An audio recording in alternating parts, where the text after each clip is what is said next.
Hello dear students, आज की इस वीडियो में हम डिस्कस करने जा रहे हैं CSIR नेट से कुछ क्वेश्चंस।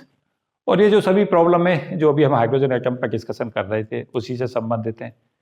कुछ अच्छे इंपॉर्टेंट कंसेप्ट इसमें सीखेंगे हम, और सीखेंगे शॉर्ट ट्रिक भी के क्वेश्चंस बिगर पेन लगाए भी हम कैसे सॉल्व करें। कुछ ऐसे भी ट्रिक में डिस्कस करूँगा, तो काफ़ी यूजफुल वीडियो रहेगी ये। और कुछ ऐसे इसमें क्वेश्चंस हैं जहाँ से क्वेश्चंस रेगुलर पूछा ही जाता है। अगर इनमें मैं कुछ क्वेश्चन लूं तो ये क्वेश्चन नेट में कई बार आ चुका। वेव फंक्शन देता है psi R equal to Z F R, L square पूछ लेता है, बाकी की चीजें भी इसमें पूछ लेता है। क्वेश्चन किस तरीका से इसे हैंडल करना है, और इस पर भी मैं कुछ और नए क्वेश्चन बना कर देता हूँ कि आगे फ्यूचर में क्या आ सकते हैं। तो इसमें ये तो है ही, लेकिन एक चीज जो मेरा बड़ा फेवरेट लाइन रहती है, फ्यूचर पॉसिबल क्वेश्चंस, इसमें मैं जरूर अटैच करना चाहूंगा, क्योंकि उससे आपको ये पता चलेगा कि जो ये आ चुका है इस पर आगे क्या आने की संभावना बनती है। तो क्या करें कि जैसे हमने पहला क्वेश्चन लें, ये 2-3 बार आ चुका नेट में, 2-3 बार, जून 90 से पहले भी आ चुका था, और कॉम्पिटिटिव दुनिया में बड़ा फेवरेट क्वेश्चन है एग्जामिनर का। साई आर देता है हमारा जेड एफ आर और कहता है एल स्क्वायर निकालो। इसी में अगर वो एल जेड कहता है तो कैसे निकालें, ये सब चीजें हमें पता होनी चाहिए। साथ साथ अगर वो क्वेश्चंस में एनर्जी भी कहता है कि एनर्जी हम कैसे निकालें, तो आपको खुद ही ये पता चलेगा कि एनर्जी आप ये तो बता सकते हैं क्या क्या पॉसिबल है, लेकिन आप एग्जैक्ट नहीं बता सकते। वो भी मैं डिस्कस करूंगा कि हम क्यों नहीं बता सकते। तो इस क्वेश्चन को सॉल्व करने के लिए पूछा तो इसने एल स्क्वायर था कि एल स्क्वायर की वैल्यू बताएं क्या होगी। तो क्या करें, पोलर फॉर्म में जेड की वैल्यू को आर कॉस थीटा रख दें। तो यहाँ से जो वेव फंक्शन आ जाएगा साई आर, वो हमें सिंपली मिल जाएगा आर कॉस थीटा और एफ आर, ये वैल्यू आ जाएगी। एफ आर का मतलब है फंक्शन ऑफ आर। अब हमसे यहाँ पे कहता है कि आप एल स्क्वायर की वैल्यू को कैलकुलेट करें, तो हमें देखो एक चीज पता होनी चाहिए कि यहाँ पे जो सॉल्यूशन है, एक तो हमारा रेडियल पार्ट आता है, एक हमारा एच पार्ट आता है, एक कैपिटल फाई पार्ट आता है, ये आता है सॉल्यूशन में। जो रेडियल पार्ट है वो तो हमारा आर एफ आर में चला जाएगा, इसमें और इसमें। और यहाँ से हमें ये भी पता है कि इस सॉल्यूशन में पी एल कॉस थीटा आता है, ये रेडियल पार्ट सॉल्यूशन, और ये कांस्टेंट ए लगा दें। और ये क्योंकि फाई का फंक्शन नहीं है तो ये कांस्टेंट ए में कवर हो जाएगा। आर का मतलब ये हो जाएगा हमारा स्मॉल आर एफ आर, ये तो ये हो गया। और ए मान ले एक तरीका से जो हमारा इसका फंक्शन है, जो एक कांस्टेंट होगा क्योंकि यहाँ पे आ ही नहीं रहा वो फंक्शन। और पी एल कॉस थीटा से अगर मैं एल की वैल्यू को 1 करूँ तो ये पी वन कॉस थीटा हमारा कितना बन जाएगा, कॉस थीटा बन जाएगा। तो आप देख रहे होगे इस फॉर्म में हमारा फंक्शन बन जाएगा। कब बन जाएगा, जब हम एल की वैल्यू को तो 1 लें और ए जो कांस्टेंट ले रखा था उसकी वैल्यू को 1 लें। तो ये देखें हमारा सीधा अप्लाई हो गया R F R cos theta, तो ये हमारा ऑब्टेन हो गया। इसका मतलब क्या है, हमें इस प्रॉब्लम जो सॉल्व करनी है वो एल बराबर 1 के लिए करनी है। यहाँ आकर रुक गए हम, एल की वैल्यू हमारी क्या होनी चाहिए, 1। अब एल स्क्वायर का फॉर्मूला हम लिख ही रहे थे, कितनी होती है एल स्क्वायर की value, L L plus 1 H का स्क्वायर। तो ये 1 हो गया, और ये 1 प्लस 1 इंटू एच का स्क्वायर हो गया, इजकल टू 2h का स्क्वायर हो गया सॉल्व। अब अगर इसी में ये कहता है, इसी के करस्पॉन्डिंग अगर हमसे कहता है आप एल की पॉसिबल वैल्यू निकालें इसी क्वेश्चन में, तो एल की वैल्यू जैसे हमारी 1 हो गई तो पॉसिबल वैल्यू हमारी एम एल कितनी हो जाएंगी, 1 0 और -1।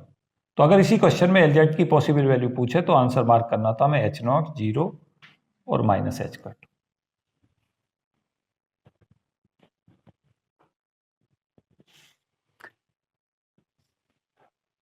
अब आपसे कहता है इसी क्वेश्चन के लिए आप एनर्जी निकालें। मैं बताता हूं हम क्यों नहीं निकाल सकते, ये भी सीखो।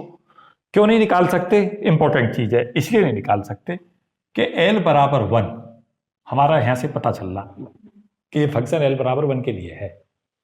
L बराबर 1 हमारा देखो n बराबर 2 में भी हो जाएगा, n बराबर 3 में भी हो जाएगा, n बराबर 4 में, इनमें सब में आएगी L की वैल्यू 1।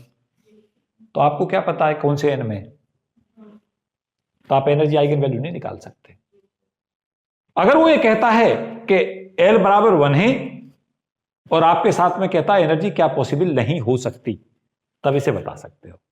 अगर आपका L 1 है तो आपकी एनर्जी जो होगी वो एक चीज तय हो गया कि एनर्जी की वैल्यू -13.6 नहीं हो सकती। ये क्यों, n बराबर 1 के लिए L की वैल्यू 1 नहीं हो सकती। तो हमें ये तो पता चल जाएगा कि एनर्जी क्या नहीं हो सकती? ये एनर्जी पॉसिबल नहीं L बराबर 1 के लिए। लेकिन हम ये नहीं बता सकते कि एनर्जी होगी क्या। सीख रहे हो बात? हर समय तैयार रहा करो क्वेश्चन में, ऐसे ही बनते हैं क्वेश्चन।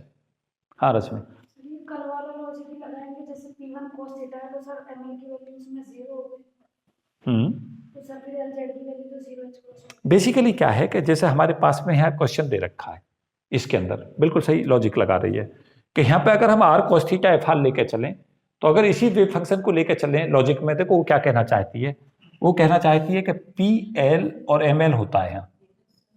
तो अगर हम यहाँ से चलें और L की वैल्यू को हम 1 लें और ML की वैल्यू को 0 लें, तो cos थीटा की वैल्यू जो होगी वो हमारी cos थीटा होगी। ये तो देखो तय कर रहा है, क्या तय कर रहा है कि यहाँ पे हमारे पास पॉसिबल वैल्यू तो देखो ये थी, कौन सी, यहाँ पे दिस वन। लेकिन इसमें जब हमने cos थीटा अप्लाई कर दिया है तो आप ML की वैल्यू को 0 ले रहे हैं। इसका मतलब यह है कि इसके इसमें तो फिर LZ हमारा 0 ही बनेगा। तो अब आप इसका आंसर मार्क करते समय पे ये हमने देखो ये इग्नोर किया था ML cos थीटा, इसको नहीं इग्नोर करेंगे यहाँ,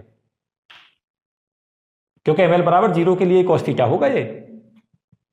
तो LZ अगर यहाँ पे क्वेश्चन में पूछे तो LZ की वैल्यू अगर हम सिंपली L बराबर 1 से देखते, ध्यान दो क्वेश्चन में अब क्या हुआ, L बराबर 1 से तो हमारी वैल्यू जब हम P1 cos थीटा से देख रहे थे तो ये पॉसिबल थी L बराबर 1 से, लेकिन इसमें ये वैल्यू दोनों पॉसिबल नहीं रही। क्यों?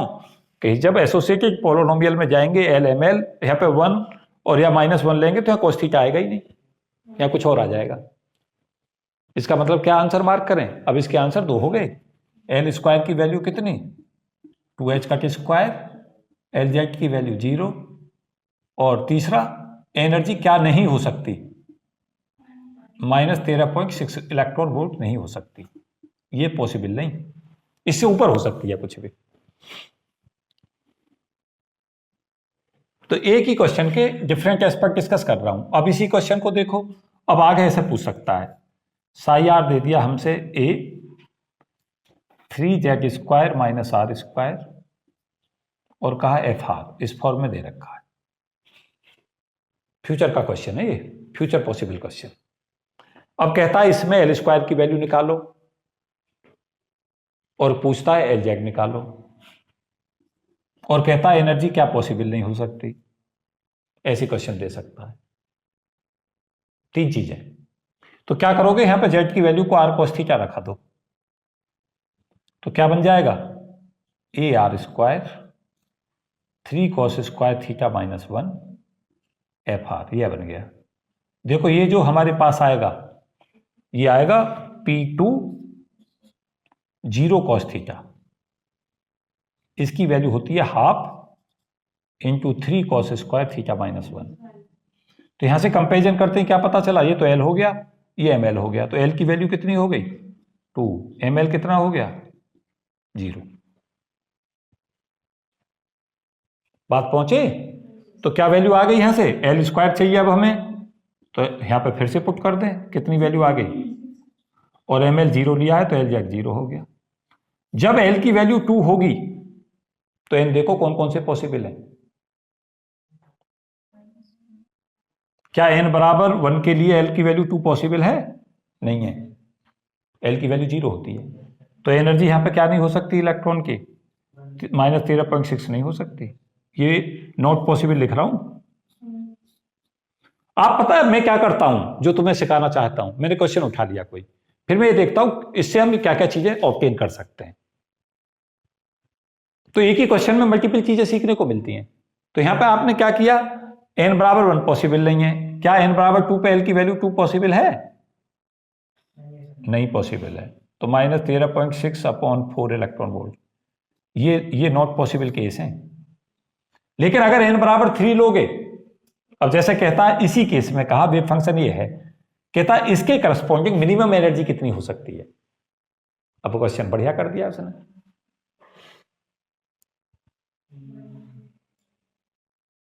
अब n बराबर 3 में शुरू हो जाएगा वैल्यू आनी, n बराबर 3 में L2 पॉसिबल है, तो n बराबर 3 में एनर्जी निकाल लो,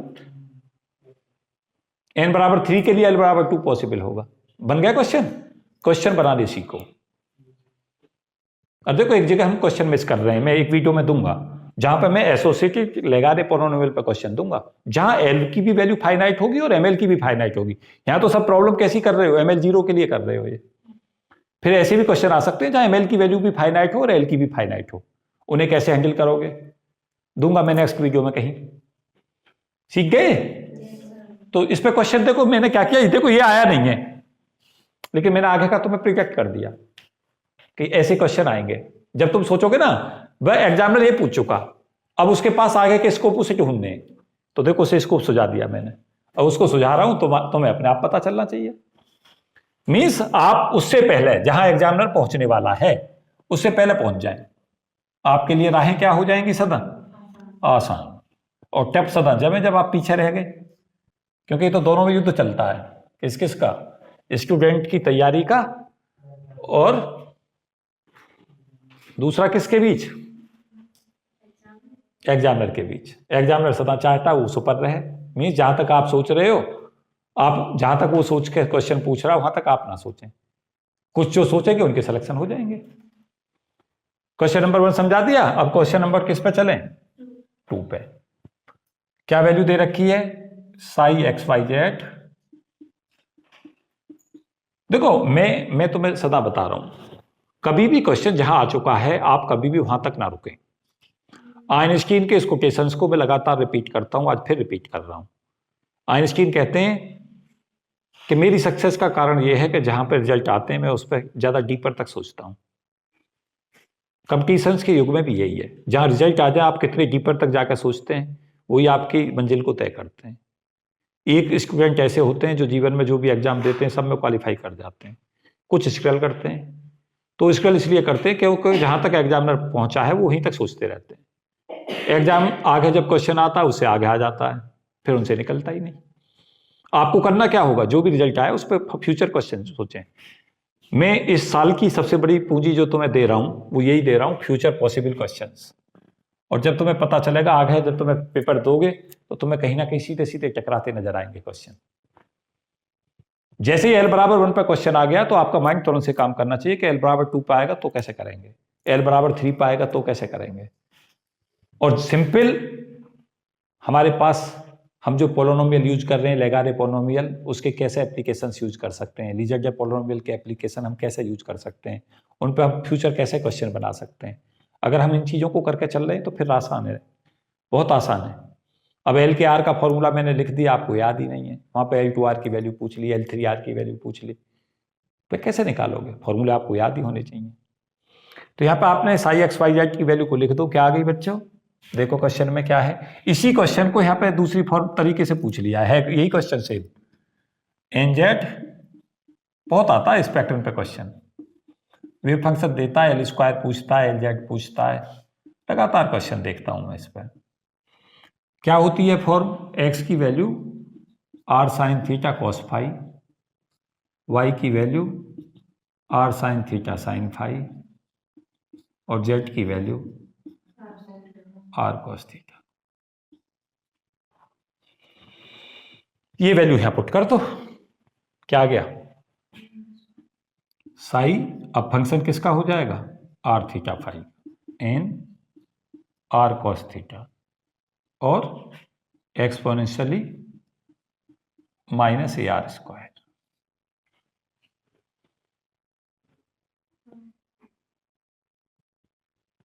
अब इसमें क्वेश्चन में पुराने वाले में क्या अंतर है, कुछ भी अंतर नहीं है। FR की वैल्यू समझ लो जैसे ये दे दी हो, बाकी तो सेम है ये। जब हम इस सॉल्यूशन में जाएंगे तो H वाले पोर्शन से P1 0 cos थीटा पे बन के आएगा, ये ML की वैल्यू को 0 लोगे और L की वैल्यू को 1 लोगे जब ये cos थीटा बनेगा। बाकी तो हो गया क्वेश्चन, L की वैल्यू कितनी हो गई 1, ML कितना हो गया 0, तो L² की एक्सपेक्टेशन वैल्यू नहीं निकाल पाओगे, कितनी आ गई LL + 1 H का स्क्वायर, कितनी वैल्यू 2H का स्क्वायर, और LZ कितना बन गया ML H कट, तो एक्सपेक्टेशन LZ की वैल्यू 0 हो गई। हो गया सॉल्व, इजी नहीं है क्या।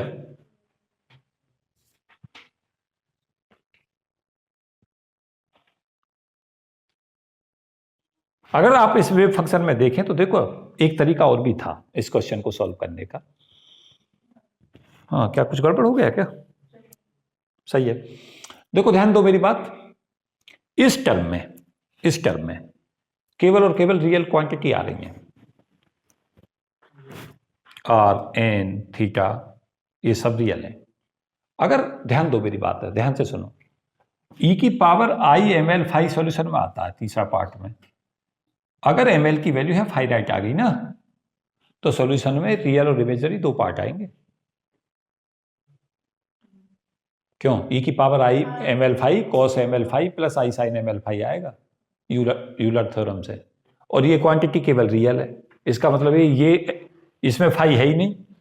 अगर इसमें फाई नहीं है तो एम एल की वैल्यू को 0 लोगे तभी तो ये टर्म खत्म होगी। तो मैं दूसरा तरीका बता रहा हूं, अगर तुम चूक जाओ, कहां चूक जाओ कि आपको ना पता चले कि एमएल कैसे लें, तो इस सॉल्यूशन से देख लो, इसमें कहीं है ही नहीं फाई, तो एमएल की वैल्यू को 0 लेना होगा। एमएल 0 लेना होगा तो एमएल 0 हम लेकर सीधा सॉल्व कर देंगे, एलजेड पता चल जाएगा। सीख गए बात? फायदा मिलता है ऐसे टिप्स से, सदा फायदा मिलता है। और वो मैं तुम्हें पहले बता चुका हूं। कैसे क्वेश्चन? e की power minus R upon N A naught से आया, देखो उसी पे क्वेश्चन बताऊंगा मैं तुम्हें। अब तुम्हें मैंने देखो ये क्वेश्चन सॉल्व कर दिए, ये किया और ये किया, ये दो हो गए। एक नेट जून 19 का था, एक दिसंबर 19 का था। हटाता चलूं सब। एक कैलकुलेशन में थोड़ी लेंथी ज्यादा होगी कैलकुलेशन, लेकिन मैं तुम्हें कैलकुलेशन तो पूरी नहीं करके दूंगा, लेकिन तुम्हें हिंट दूंगा और कुछ बहुत महत्वपूर्ण टिप्स दूंगा इस क्वेश्चन के। क्वेश्चन नंबर जो हमारे 3 है, ये बहुत ही हॉट क्वेश्चन रहता है, एग्जामिनर बहुत पूछता है इस क्वेश्चन को। क्वेश्चन नंबर 3 में डिस्कस कर रहा हूं। पूरी कैलकुलेशन नहीं करूंगा क्योंकि कैलकुलेशंस काफी लेंथी होती है इस क्वेश्चन की, लेकिन ऐसे टिप्स दे रहा हूं कि जो तुम्हारे बहुत कारगर सिद्ध होंगे। यहाँ इस क्वेश्चन के अंदर क्वेश्चन नंबर 3 में हम क्या देखेंगे कि हम इस क्वेश्चन नंबर 3 के अंदर पहले देखें, प्रोबेबिलिटी पूछी है कहां से, R greater than A naught पे। तो इसमें कंसेप्ट क्या लगा दें कि प्रोबेबिलिटी आर की वैल्यू जब 0 से लेकर ए नॉट तक होगी, प्लस प्रोबेबिलिटी जब आर की वैल्यू ए नॉट से लेकर इंफिनिटी तक होगी। ये टोटल प्रायिकता 1 होगी। क्यों? इलेक्ट्रॉन या तो कहां है, 0 से लेकर इंफिनिटी तक कहीं भी है, तो उसे 2 पार्ट्स में तोड़ दो। एक कौन सा पार्ट ब्रेक करो? 0 से लेकर ए नॉट बोर रेडियस तक। अब जैसे इसमें क्वेश्चन में पूछता है कि एक इलेक्ट्रॉन मूव कर रहा है कहां, हाइड्रोजन एटम के अंदर बोर ऑर्बिट तक। बोर ऑर्बिट तक उसके पाए जाने की प्रायिकता निकालो। आप यहां की प्रायिकता निकाल लो और फिर क्या करो, यहां की अगर हमें चाहिए तो 1 में से घटा दो। कोई दिक्कत है? अब हमें प्रायिकता निकालने के लिए करना क्या होगा? प्रायिकता का जो जनरल फॉर्मूला होता है पी आर डी आर, वो चाहिए हमें। वो होता है हमारा mod psi square DV. Volume DV के अंदर जो वेव फंक्शन है वो अगर हमारा साई है तो साई स्क्वायर साई जो होगी वो प्रोबेबिलिटी डेंसिटी होगी, और प्रोबेबिलिटी डेंसिटी को वॉल्यूम एलिमेंट डीवी से मल्टीप्लाई कर दो। मॉड साई स्क्वायर डीवी क्या हो जाएगा? वो हमारी प्रायिकता हो जाएगी आर से लेकर आर प्लस डी आर तक पाई जाने की। और मॉड साई स्क्वायर की वैल्यू कहां ले लो? हाइड्रोजन एटम का ग्राउंड स्टेट वेव फंक्शन कितना होता है? जिन्हें याद नहीं वो याद रख लो, 1 अपॉन पाई ए नॉट ई की power minus 2r upon A not होगी इसकी वैल्यू। क्यों? ग्राउंड स्टेट वेव फंक्शन जो होता है वो हमारा कितना होता है? 1 upon under root pi A not cube E की power minus r upon A nought. और डीवी हमारा कितना रहता है स्फेरिकल कोऑर्डिनेट में? 4 pi R square D are.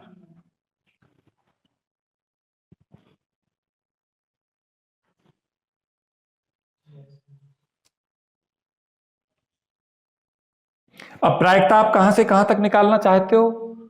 आप अब इस वेव फंक्शन को, पाई को तो पाई से कैंसिल आउट कर दो, इसको ऐसे लिख लो 4 अपॉन ए नॉट क्यूब, ये आ गया ना।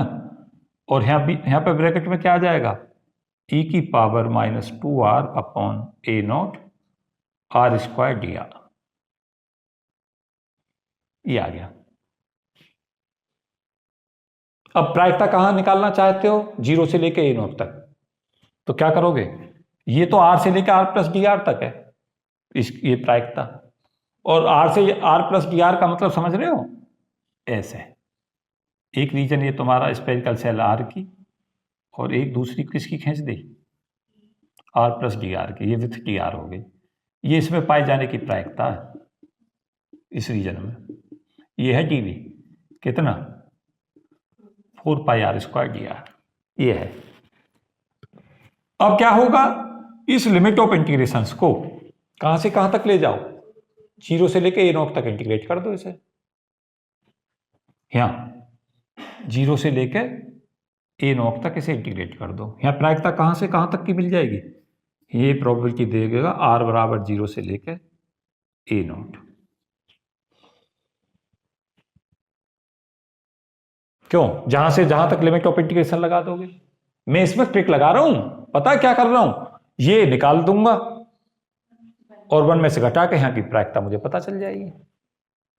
अब तुम्हें क्या काम नहीं करके दे रहा, कैलकुलेशन नहीं कर रहा मैं, तुम करोगे। क्या कर लो, फर्स्ट फंक्शन इसको और सेकंड फंक्शन मान के इसको इंटीग्रेट करना, और अपर लिमिट तो ले लेना इंटीग्रेशन की ए नॉट, या लोअर लिमिट रख देना 0, उसके बाद इसे सॉल्व कर देना। करोगे होमवर्क में? और ये वैल्यू सॉल्व करके पता कितनी आएगी, वो तो मैं बता ही दे रहा हूं। ये वैल्यू आएगी 0.34, ये वैल्यू मिलेगी। सॉल्व करके होमवर्क में देखना। क्या फर्स्ट सेकंड फंक्शन मान के करना है, मैंने थोड़ी सी लिबर्टी ले ली कि कैलकुलेशन तुम कर लोगे फर्स्ट सेकंड फंक्शन मान के, क्योंकि बहुत कैलकुलेशन में बहुत समय निकल जाएगा मेरा। फिर तुम्हें क्या बताऊंगा, जब ये हमारा 0.34 हो गया तो ये अपने आप पता चल गया, ये 0.66 है। और जो बहुत अच्छे ब्रिलियंट बच्चे हैं, देखो पहले क्वेश्चन क्या आया, सुनो मुझे। पहले एक पूछा कि हाइड्रोजन एटम में एक इलेक्ट्रॉन बोर रेडियस में घूम रहा है, क्वांटम मैकेनिकली उसकी 0 से लेके ए नॉट तक पाए जाने की प्रायिकता क्या होगी। पहले क्वेश्चन आया था ये, और ये लगातार आया। उसी दिन मैंने ये कह दिया था बच्चों से कि अगला क्वेश्चन जो होगा इसका उल्टा पूछेगा। 0 से ए नॉट तक तो पूछ ही रहा है, बच्चे रटने लगे इसे 0.34 0.34, उसने क्वेश्चन आगे बढ़ा दिया, बोला आपके ए नॉट से इनफाइनाइट तक प्रायिकता निकालो। अब जो रट के गए थे 0.34, उन्हें तो 0.34 याद था, वो 0.34 पे पहले पे आंसर चिपका दिया उन्होंने। क्वेश्चन क्या था, अब क्या उसने ए नॉट से इन्फिनिटी तक पूछा, तो आप ये तो आपको याद ही रखना है। और तो मैं बताऊं, बहुत बेहतरीन बच्चे वो होते हैं जो इन रिजल्टों को सॉल्व तो कर लेते हैं, लेकिन फिर पता क्या करते हैं, उन स्टैंडर्ड रिजल्टों को याद ही कर लेते हैं। उससे क्या होता है पेपर में, अब सपोज के हैं कैलकुलेशन करने चले तो तुम्हें खुद ही पता चल रहा होगा कि इसका इंटीग्रेशन करते करते बहुत समय लगेगा, और फिर आर की वैल्यू को एक बार ए नॉट रखोगे, फिर 0 रखोगे, फिर उसे पूरा सॉल्व करोगे। लेकिन दोनों ही तरीके आपको आने चाहिए, सॉल्यूशन भी आए, और फिर सॉल्यूशन जब कर लो तो उसके रिजल्ट को आप पूरा का पूरा रट कर रखो टिप्स पे। जब आपको पता चला कि 0 से लेके ए नॉट तक जब भी बोर रेडियस तक पूछेगा कि भाई बोर रेडियस तक पाए जाने की प्रायिकता कितनी क्वांटम मैकेनिकली, तो सोते जगते भी आपको पता हो कि हमें आंसर 0.34 लगाना है।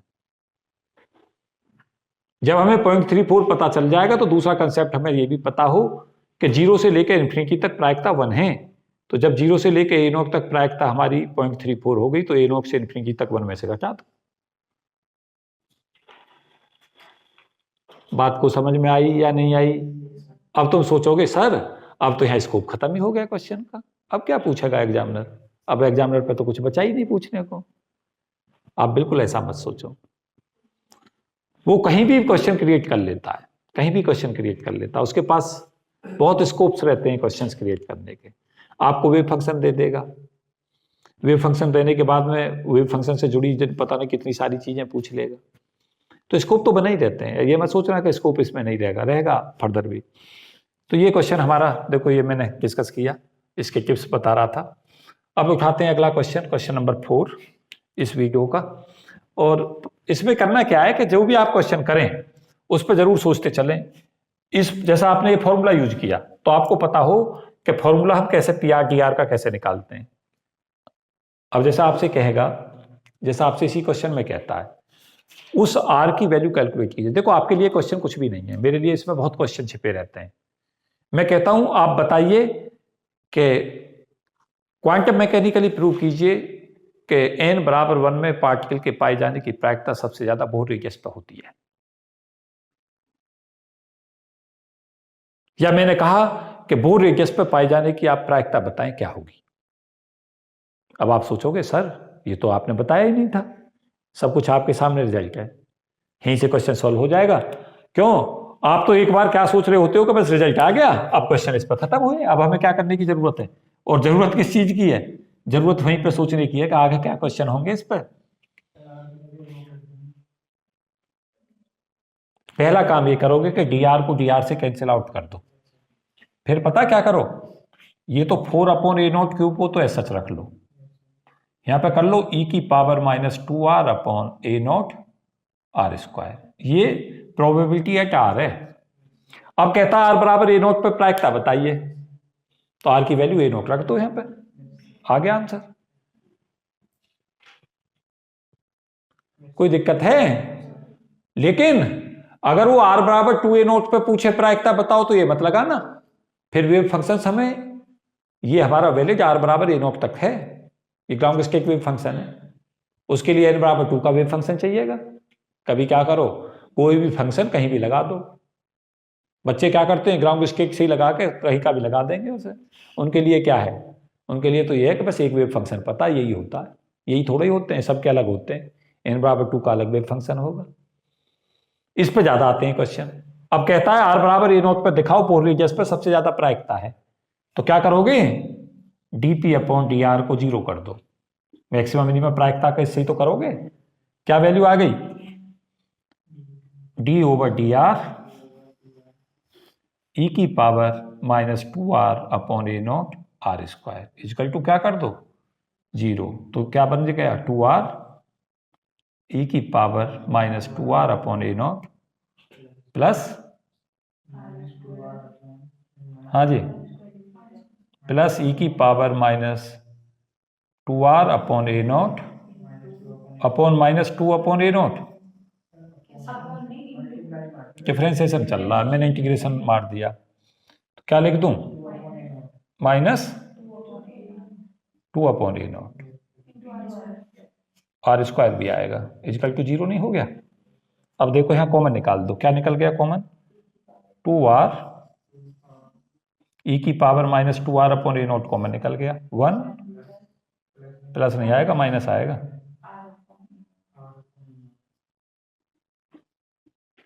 अब देखना r बराबर a0 नहीं आ गया, ये तो 0 हो नहीं सकता।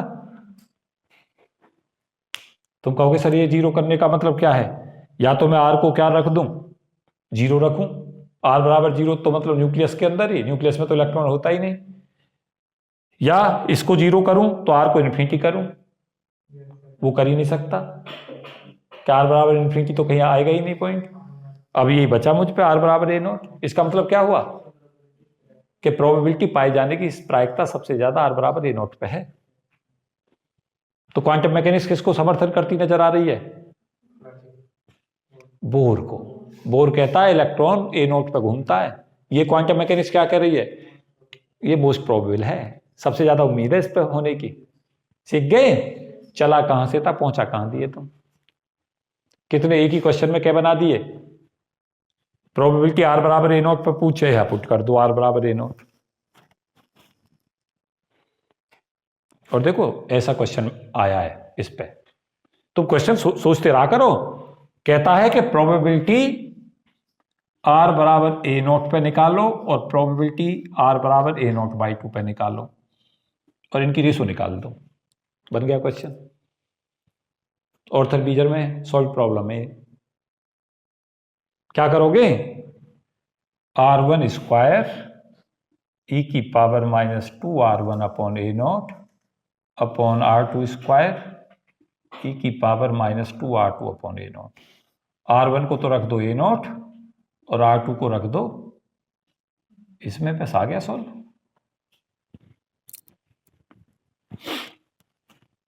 यहां इस ये तो टर्म कैंसल आउट हो जाएंगे ऊपर नीचे फिक्स है। यहां एक बार r1 ले लो और एक बार r2 ले लो, r1 की जगह पे a0 रख देना, r2 की जगह पे, और सॉल्व कर देना।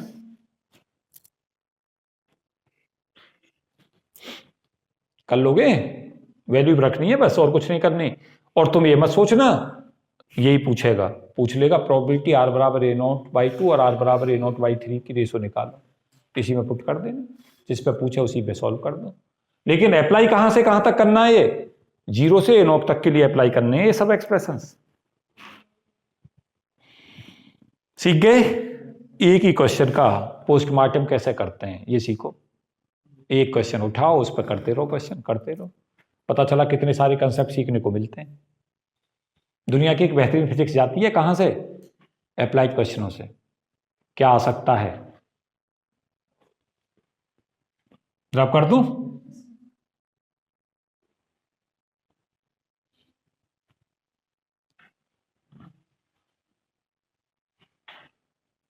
इसके अंदर क्वेश्चनों को सदा याद करने की कोशिश किया करो, उससे फायदा यह होता है कि जब भी वहां से क्वेश्चन आता है तो आपको निकालना सदा इजी पड़ता है, सदा इजी। ये तो बहुत इजी क्वेश्चन है, बहुत इजी। देखें क्वेश्चन नंबर 4, दिसंबर 18 का क्वेश्चन निकाल रहा हूं। क्या वैल्यू है? वेव फंक्शन दे रखा है psi R is equal to 1/√6 φ200 plus √2/3 wave function φ2 1 plus minus है 1/√6 φ100। क्या पूछा बच्चों? एक्सपेक्टेशन ही।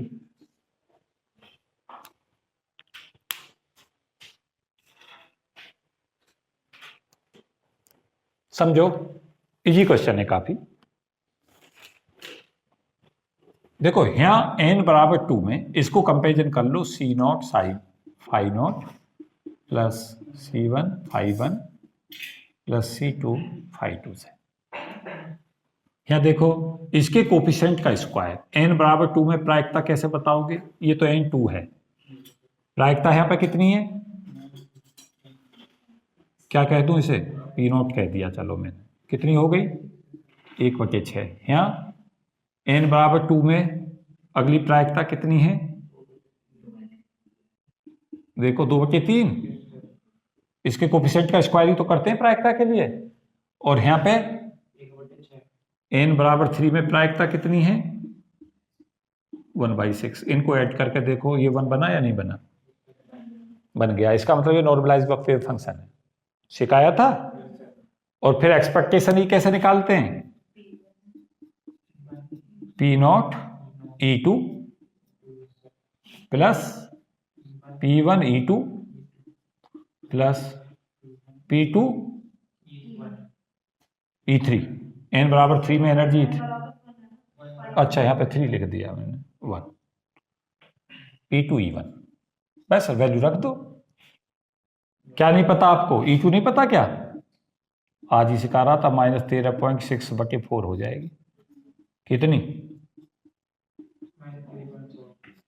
क्यों जी? और E1 कितना? यहां पे पुट कर दो। क्या नहीं पता आपको? बता दो। अब तो वैल्यू तो रखनी है केवल।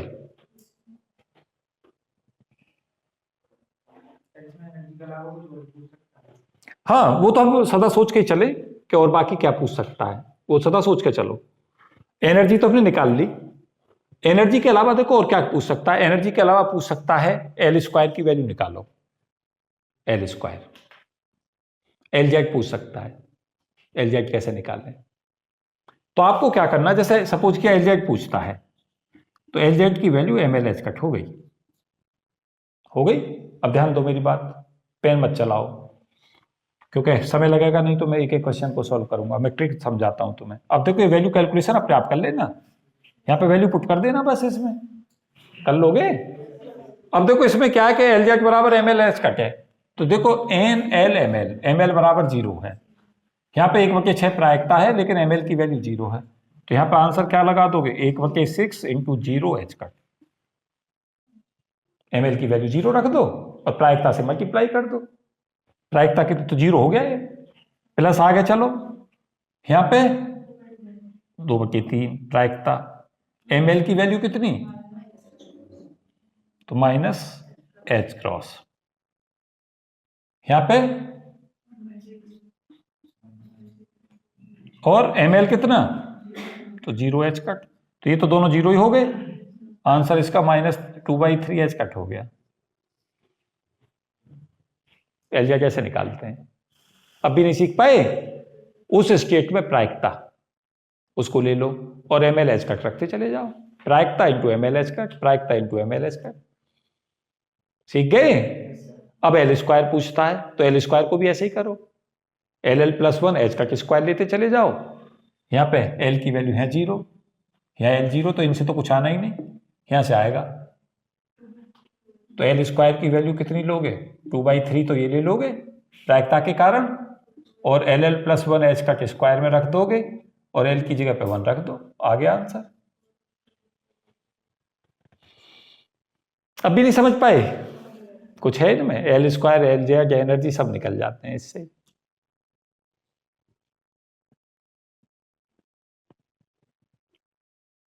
इजी होते हैं क्वेश्चन, इनमें कुछ ज्यादा हार्ड कुछ है ही नहीं। लिख लिया हो तो मैं आगे बढ़ूं, नहीं लिख पाए,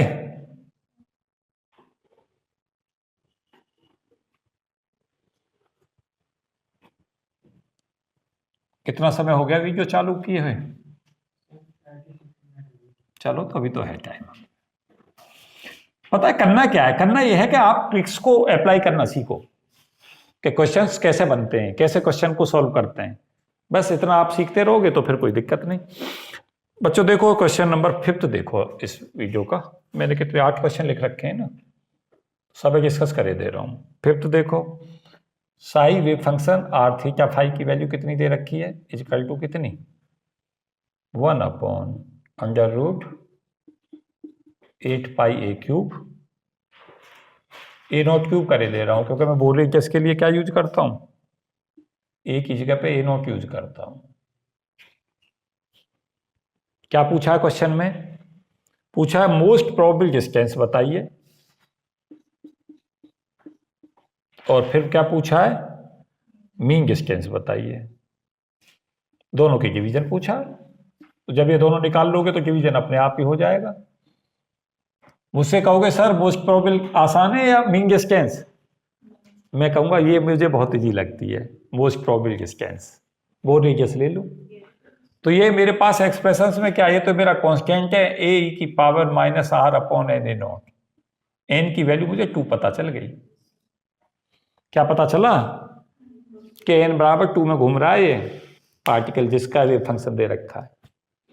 जैसे आपको n पता चला और साथ साथ ये भी पता चल गया कि l 0 है, तुम कहोगे सर कैसे पता चला, जब भी हमारा cos theta cos square theta नहीं आ रहा तो लीजेंडर पॉलिनोमियल की जो वैल्यू है सॉल्यूशन में वो थीटा नहीं आएगा वहां, वो पी नॉट cos थीटा की वैल्यू 1 होती है, तो l की वैल्यू सिंपली क्या हो जाएगी, 0।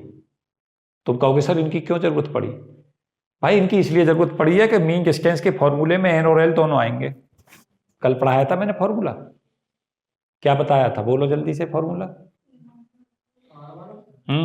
एक्सपेक्टेशन आर, यही तो है मीन डिस्टेंस,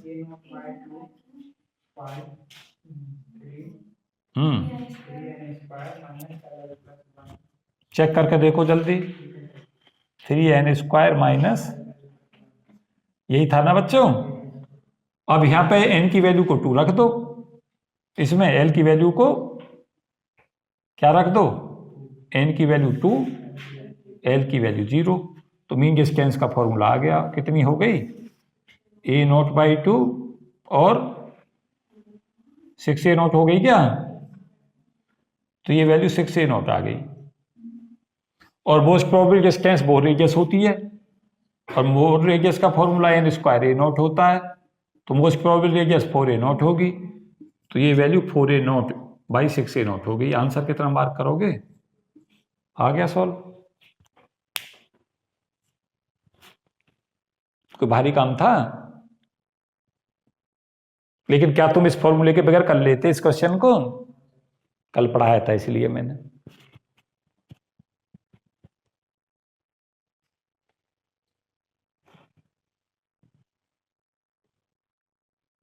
दो कंसेप्ट लगवा लिए क्वेश्चन में कि मोस्ट प्रोबेबल रेडियस तो आपको पता हो 3 कंसेप्टों पे क्वेश्चन बेस है। एक, e की power minus R upon N naught से कंपेरिजन करके एन पता चले।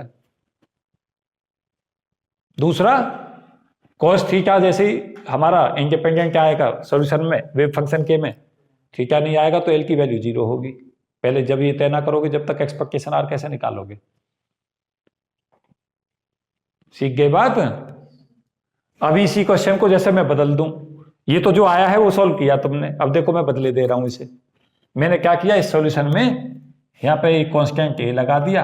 अब क्वेश्चन दूसरा सॉल्व कराना चाह रहा हूं मैं, यहाँ पे ए cos थीटा लगा दिया, ये लगा दिया है।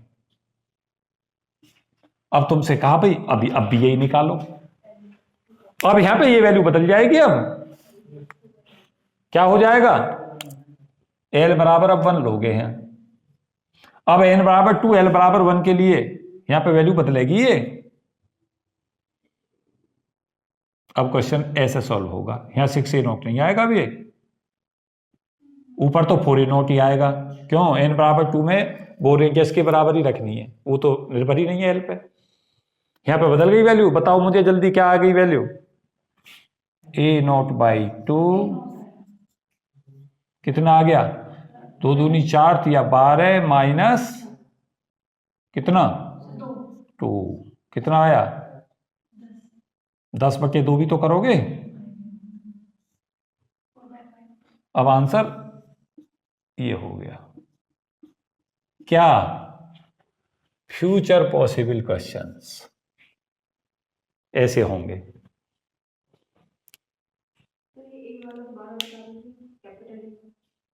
कौन सा वाला बताऊं फिर से? इसमें क्या किया मैंने, फंक्शन में cos थीटा भी लगा दिया। cos थीटा लगाते ही वो P1 cos थीटा से बनेगा हमारा cos theta. P1 cos theta से L की वैल्यू 1 हो गई। अब ये वेव फंक्शन हमारा L बराबर 1 और n बराबर 2 पे जाकर ओबे हो रहा है, तो n बराबर 2 और L बराबर 1 में एक्सपेक्टेशन आर के फॉर्मूले में वैल्यू पुट कर दो। ए हम वो रेडियस को शो कर रहा है, उसे मैंने एक ही जगह ए नॉट लिख दिया। कैपिटल ए तो कांस्टेंट है, एक कांस्टेंट लगा दिया। बल्कि तुम्हें बताऊं, इस पूरे को चाहे तो पूरे को एक कांस्टेंट फिर से रख देना सी, क्योंकि ए कांस्टेंट है, पाई कांस्टेंट है, ए नॉट कांस्टेंट है, तो इसको पूरे को सी लिख दो। क्या फर्क पड़ता है इससे? कंसेप्ट में सीखो। हम इसके लिए मेहनत क्यों कर रहे हैं? 2 चीजों के लिए केवल, एन और एल चाहते हैं निकालना, एन और एल पता चल जाए काम चल जाए। क्यों, मोस्ट प्रोबेबल रेडियस तो एन स्क्वायर ए नॉट हो जाएगी, और जो तुम्हारी मीन डिस्टेंस है उसका फॉर्मूला यूज कर लेंगे, दोनों को डिवाइड करके रेशो निकाल लेंगे। हाँ, अगर वेव फंक्शन के अंदर केवल आर का फंक्शन दे रखा है ना, थीटा और फाई नहीं दे रखा वेव फंक्शन में, तो एम एल को भी 0 ले सकते हो और एल की वैल्यू को भी 0 ले सकते हो। फिर तो तय करेगा ही। अब भी नहीं समझे बात? देखो, जो आता है तुम वहीं रुक जाते हो। तुम पता क्या सोच रहे हो, तो बस हो गया काम। मैं नहीं रुकता, मैं पता क्या सोच रहा होता हूं, मैं सोच रहा होता हूं इस पे स्कोप ढूंढो। तुमने कहा सर ये तो नहीं आया था, वहां पे क्वेश्चन में कह दिया wave function psi R theta phi जो दे रखा है वो दे दिया उसने बी, और यहां लिख दिया 3 cos स्क्वायर थीटा माइनस 1, और यहां पे लिख दिया e की power minus R upon 3 A naught. अब ये क्वेश्चन फिर से चेंज हो गया। तुम क्या सोच रहे होगे? ये सोच रहे होगे नया क्वेश्चन बन गया। मैं कहूंगा पैटर्न बदला है क्वेश्चन का, केवल तरीका वही रहेगा। जब ही तो मैंने लीजेंडर पॉलिनोमियल कल कहे थे कि ये इतना इंपॉर्टेंट है। जब हम क्वेश्चन करने लगते हैं तब हमें पता चल जाती है कि ये क्यों याद करने पड़ते हैं। बिल्कुल, प्रैक्टिस से ही तो पता चल रहा है। अभी तो मैं क्वेश्चन को इसलिए तो करा रहा हूं बार बार, क्या कि तुम्हें खुद याद पता चलेगा कि P2 cos थीटा में आएगा ये। अब कि मैं L बराबर 2 पे क्वेश्चन बना रहा हूं, तुम भी सीख जाओगे थोड़े दिन में, कहने लगोगे सर हम बनाएं। फिर तुमसे कहूंगा मैंने 1 पे बना दिया, 2 पे बना दिया, बच्चों अब 3 पे बना लो। तुम L बराबर 3 लेना और n की वैल्यू को 4 ले लेना।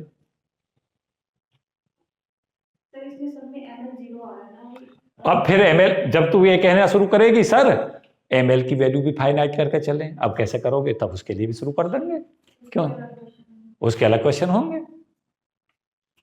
लेकिन यहां पे अगर तेने सपोज किया e की पावर यहाँ आई फाई कर लिया, यहाँ पे इन वैल्यूओं पे प्रभाव नहीं पड़ेगा। क्यों? क्योंकि इन वैल्यूओं में ना तो मोस्ट प्रोबेबल डिस्टेंस फाई पर निर्भर करती और ना तुम्हारी मीन डिस्टेंस करती, तो इस टर्म के इंट्रोजेक्शन से इन वैल्यूओं पर प्रभाव नहीं पड़ेगा आंसरों पर। समझो बात को। एलजेड पर प्रभाव पड़ेगा, वहां एलजेड 0 चल रहा था जब ये टर्म नहीं थी, और जब ये टर्म आ जाएगी तो अब एलजेड 0 नहीं होगा, अब एमएल की वैल्यू 1 हो जाएगी। हाँ, जब तक ये नहीं था, हाँ इसमें 0 होगी, क्योंकि इसमें भी 0 होगी, इसमें नहीं होगी 0। इसमें आई एम एल फाई करोगे तो ML 1 हो जाएगा।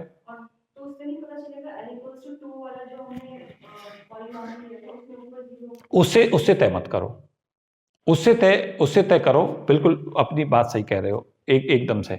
जिस समय पर तुम ये सॉल्यूशन लेकर चलोगे, जब हम क्वेश्चन बनाते हैं ना, तो हम एक बहुत तेजी के साथ बना लेते हैं। उसमें हमें ये पता चल रहा होता है कि जैसे e की पावर आई फाई तुमने लिया, फिर आप इस वाले सॉल्यूशन को PL cos थीटा में ML बराबर 0 के लिए नहीं ले सकते। इसका मतलब है कि यहाँ पे वैलिड सॉल्यूशन नहीं हो सकता। ये वेव फंक्शन रिजेक्ट करना पड़ेगा तुम्हें।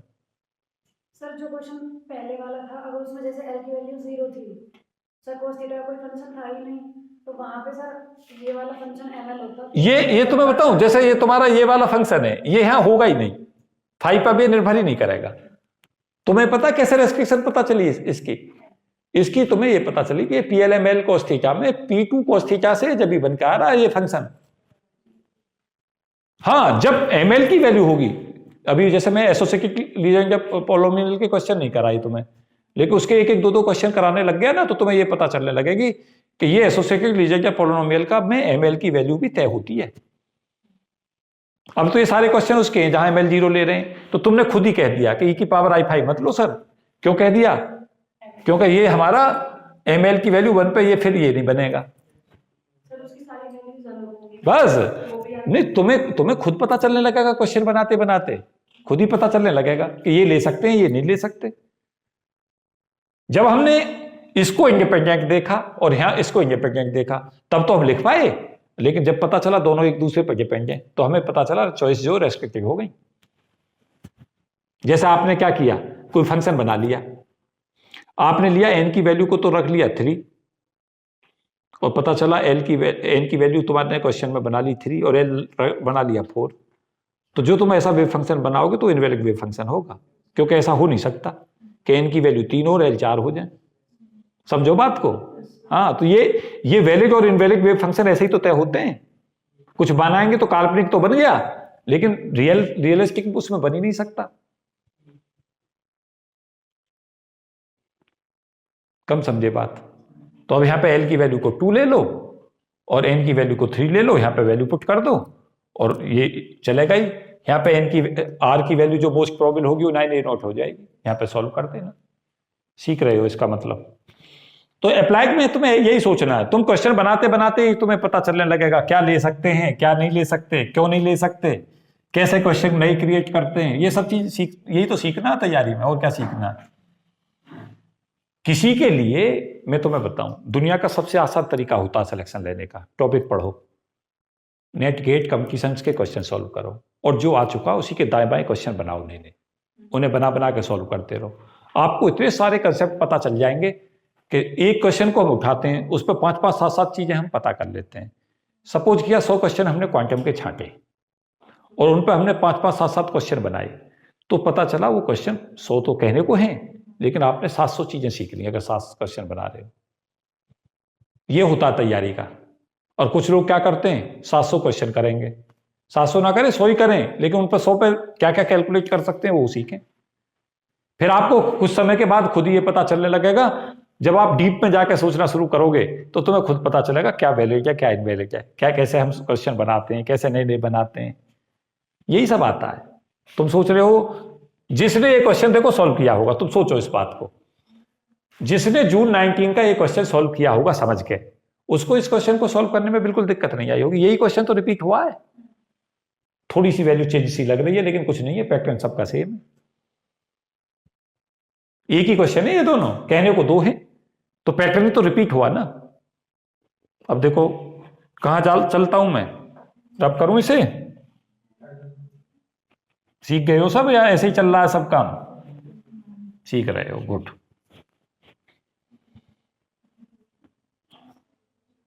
ये बहुत अच्छा क्वेश्चन है, इसी को ले रहा हूं पहले। देखो दिसंबर 13 का जो ये क्वेश्चन है, इसे मैं सॉल्व नहीं कर रहा, तो मैं बता देता हूं क्योंकि समय में बहुत ज्यादा दे चुका हूं। जैसे ये देखो ई पूछता है इस केस में, तो तुम देख रहे हो कि n बराबर 2 में ही पार्टिकल है, यहां भी n बराबर 2 में, यहां भी n बराबर 2 में। एनर्जी के लिए एल एम एल को कुछ मत सोचना, एनर्जी n का फंक्शन होती है। इसमें प्रायिकता 9/25, 3/5 का स्क्वायर, यहां पर प्रायिकता 5/25 और यहां पर प्रायिकता 11/25। दोनों तीनों को ऐड करो, बन गई 1 बन गई। अब आप एनर्जी का बिल्कुल मत निकालो, -13.6/n² कर दो, n की जगह 2 रख दो, क्योंकि all the time particle n बराबर 2 में ही है। सोल्व हो गया। अब अगर वो पार्टिकल, अब देखो अब इसी क्वेश्चन को घुमा देगा, कहेगा पार्टिकल के पाए जाने की प्रायिकता। जैसे देखो इस पे मैं क्वेश्चन बनाता हूं तुम्हें, कभी क्वेश्चन अभी आया ही नहीं है ये, लेकिन आएगा। क्या कहता है, वेव फंक्शन दे दिया, अब कहता है n बराबर 2, l बराबर 1, ml बराबर -1 में पाई जाने की प्रायिकता बताइए। 9/25 लगाओ आंसर, 9/25। कहता है n बराबर 2, l बराबर 1, ml बराबर 0 में पाए जाने की प्रायिकता बताओ, 1/5। n बराबर 2, l बराबर 1, ml बराबर 1, इसमें पाए जाने की प्रायिकता बताओ, 11/25। अब देखो कैसे क्वेश्चन बना लेता है।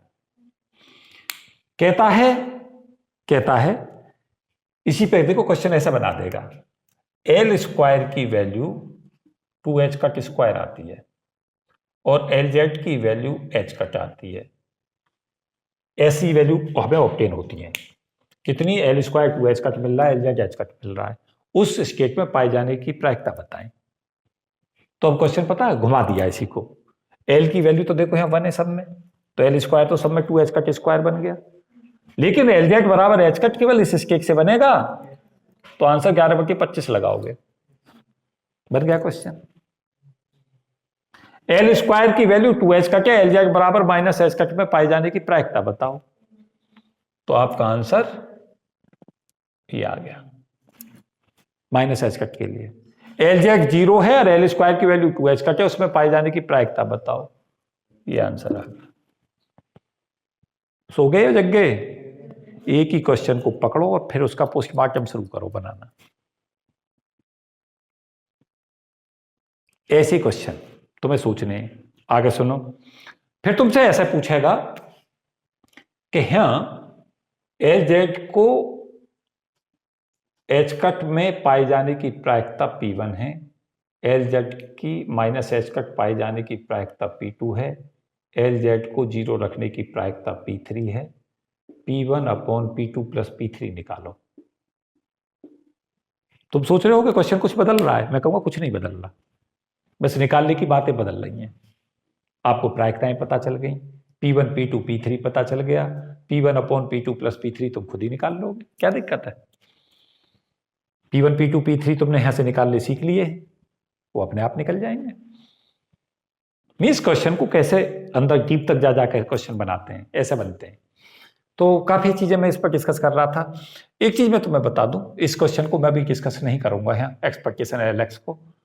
इसके लिए मैं एक अलग से वीडियो दूंगा जब हम एक्सपेक्टेशन LX और LY को कैसे निकालें, क्योंकि मैंने LX और LY के तुम्हें क्या नहीं पढ़ाए, इनके ऑपरेटर्स नहीं पढ़ाए। ऑपरेटर्स पहले हमें पढ़ने पड़ेंगे, इनके LZ का तो पढ़ा दिया। मैं इस क्वेश्चन को लेता हूं। अच्छा, इसमें LZ की वैल्यू को कैसे निकालोगे, ध्यान दो। यहां पे पाए जाने की प्रायिकता इस स्टेट में, ये ml यहां है, ये तीसरा होता ना ml 0 रखने की प्रायिकता 1/36, इस स्टेट से ml 0 रखने की प्रायिकता 5/36, इस स्टेट से -1 रख ml की वैल्यू -1 रखने की प्रायिकता 10/36, इससे ml की वैल्यू 20/36। प्रायिकताओं को ml h का रख के मल्टीप्लाई करके सॉल्यूशन निकाल दो। देखो किस में आएगा, 0 0 वाले तो हटाई दो, लास्ट के 2 में तो आएगा ना। तो यहाँ पे एलजेड कैसे निकाल लोगे, 10/36 इंटू माइनस एच कट, और यहाँ ये आंसर हो गया। कितना मिल गया, इक्वल टू, कितना आसान क्वेश्चन है बताओ, कुछ है? बहुत सारे कह रहे होंगे जिन क्या आया था, ऐसा क्वेश्चन था, वैसा था, पर था कुछ भी नहीं। हाँ, देखने में डरावने लगते हैं जब इनके कंसेप्ट, जब इनके कैसे वाले,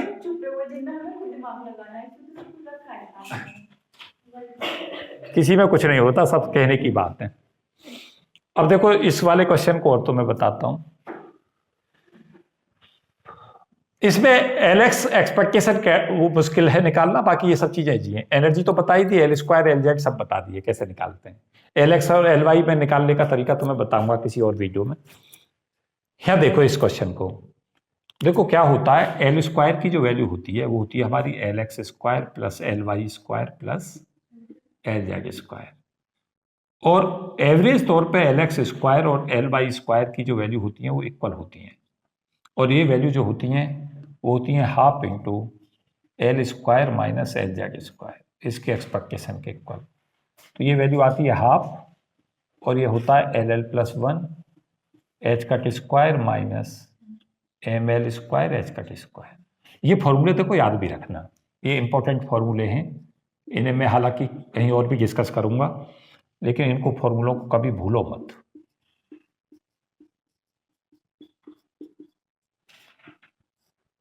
अब आपको लगेगा ये तो बड़ा मुश्किल क्वेश्चन है, जबकि इसमें कुछ भी मुश्किल नहीं है, इतना इजी क्वेश्चन है ये। जब तुम ध्यान दो मेरी बात है, एक कंसेप्ट तुम्हें सीखना है इसमें, इसकी एल एक्स स्क्वायर की मैक्सिमम वैल्यू कब होगी, मैक्सिमम वैल्यू बताओ। जब होगी जब एम एल 0 होगा। नहीं होगी क्या, जब एम एल तुमने 0 कर दिया, क्योंकि कुछ घट रहा है इसकी वजह से, और ये घटना बंद हो गया, खत्म ही हो गया, तो 0 ही तो हो सकता है, तब इसकी वैल्यू मैक्सिमम होगी। तो एल एक्स स्क्वायर की मैक्सिमम वैल्यू कितनी होगी बताओ, L L plus 1 H cut square by 2 होगी, ये मैक्सिमम वैल्यू है, इससे ज्यादा नहीं हो सकती, ये इसकी पीक वैल्यू है। और ये यहां पे देखो ये पीक वैल्यू है, इससे ज्यादा नहीं हो सकती, या तो ये बड़ा रहेगा। ये बड़ा क्यों रहेगा, क्योंकि ये तो ज्यादा से ज्यादा वैल्यू आ गई, और नहीं तो इससे कमी कमानी है, क्योंकि एमएल की वैल्यू 0 होगी तब ये ज्यादा से ज्यादा, नहीं तो एमएल की वैल्यू फाइनाइट हो तो ये टर्म कटती जाएगी। इसलिए यहां बराबर चिन्ह लगा, देखो ये ज्यादा होगा या तो, या बराबर होगा। बराबर तो जब होगा जब एमएल 0 होगा, और एमएल की कोई भी फाइनाइट वैल्यू आ गई तो ये टर्म ज्यादा होने लगेगी इसके मुकाबले, यही तो मतलब हुआ। अब दूसरा सुनो, इसकी मिनिमम वैल्यू कब होगी, एमएल की वैल्यू माइनस एल से लेकर प्लस एल तक हो सकती है, इससे अलग तो हो नहीं सकती। तो एमएल जो होता है मैक्सिमम वैल्यू जब रखेगा वो प्लस एल या माइनस एल तक रख सकता है, माइनस एल रखो या प्लस एल रखो, स्क्वायर में तो दोनों का मतलब सेम हो जाएगा। तो यहां पे एल एक्स स्क्वायर की मिनिमम वैल्यू कैसे निकालोगे, इसकी मिनिमम वैल्यू जब निकालोगे जब एमएल की वैल्यू को एल रख दोगे, क्योंकि इससे कम, जब एमएल की वैल्यू एल होगी उससे कम वैल्यू नहीं हो सकती इसकी। क्या हो गई, H cut square by 2 L L plus 1 minus L square, ML की वैल्यू को एल रख दो। नहीं हुआ क्वेश्चन सॉल्व, आ गया आंसर, क्या आ गई, देखो ये इसी बीच में तो है ये वैल्यू, देखो ये रही वैल्यू, ये तो इसकी वैल्यू हो गई, ये तो मैक्सिमम वैल्यू है और ये मिनिमम वैल्यू है, दोनों के बीच में लाई करती है वैल्यू। ये पूछा था कि एल एक्स स्क्वायर की मैक्सिमम और मिनिमम वैल्यू की लिमिट बताओ क्या होगी, यही निकालना था, लिमिट तय करनी थी इनकी मिनिमम और मैक्सिमम एल एक्स स्क्वायर की। तो मिनिमम वैल्यू कितनी हो सकती है, L H cut square by 2 और maximum value L L plus 1 H cut square by 2, बस यही आंसर मार्क करना था। और ये एक बात बता दूं मैं तुम्हें, ये कहानी ऐसा नहीं है LX स्क्वायर पे, ये कहानी LY स्क्वायर पे रहेगी सेम, क्योंकि दोनों बराबर होते हैं। कौन सा वाला फॉर्मूला? ये वाला, ये हाँ, ये फॉर्मूला बन गया अपने आप। जब इसमें ये दोनों बराबर हैं, इनका स्क्वायर, और इस टर्म को इधर ले आया, एल स्क्वायर की वैल्यू को LL + 1 एच कट स्क्वायर रखा, LZ की जगह ML एच कट रखा, तो ये फॉर्मूला खुद ही बन गया। अब यहां से देखो फॉर्मूले बन गए कितने। एक बना L स्क्वायर की वैल्यू का LL + 1 एच कट स्क्वायर, एक बना LZ बराबर ML एच कट, एक बना LX स्क्वायर का expectation equal to LY square का एक्सपेक्टेशन इजिकल टू हाफ, और एच कट स्क्वायर ले लो यहाँ, और LL + 1 - ML स्क्वायर। देखो ये इतनी चीजें तुम्हें पता हूं। इसकी मिनिमम और मैक्सिमम वैल्यू पूछी थी कायदे में, क्वेश्चन कुछ और नहीं था। LX स्क्वायर LY स्क्वायर की मिनिमम और मैक्सिमम वैल्यू पूछी थी, मिनिमम कब होगी मैक्सिमम कब होगी, इतना क्वेश्चन था ये। और बच्चे सोच रहे थे जन पता ना क्या आ गया, ये क्या आ गया। मेरे सामने पेपर आया, मैंने कहा इतना इजी क्वेश्चन है, इसमें है क्या करने को। पता है बच्चे क्या जानते हैं? अब तुम सुनो अप्लाइड में कैसे मार खाते हैं। उन्हें ये फॉर्मूले पता होते हैं, और उन्हें ये ना पता चलती है कि ML की मैक्सिमम वैल्यू L रखे, जब हम ML को मैक्सिमम रख देंगे जब ये मिनिमम वैल्यू देगा, और जब ML की वैल्यू को 0 रख देंगे जब ये मैक्सिमम वैल्यू देगा। इतना कंसेप्ट लगाना था, क्वेश्चन हो जाता। सब हमारे सामने ही होता है, फिर भी हम क्या नहीं है, क्वेश्चन को अटेम्प्ट ही नहीं कर पाते। कवर हो गए? तो ये महत्वपूर्ण क्वेश्चन थे, काफी कंसेप्ट में इसमें डिस्कस कर रहा था। ऐसी वीडियो काफी इंपॉर्टेंट होती हैं, खासतौर से क्या, जो क्वेश्चंस आ रहे हैं उन्हें कैसे टैकल करें। थ्योरी इसलिए जरूरी है कि अगर मैं थ्योरी ना बताऊं कि L स्क्वायर कहाँ से आया, LZ कहाँ से आया, कैसे निकाला, तो हमें क्या कि सीधा सीधा जब हम रखते हैं तो हमें यही नहीं पता होता ये फॉर्मूला लिया कहाँ से गया है। तो इसलिए उसकी फिजिक्स को भी जानो, और जब फिजिक्स को जान जाओ एक बार तो फिर अप्लाइड क्वेश्चन करो इसी पैटर्न से।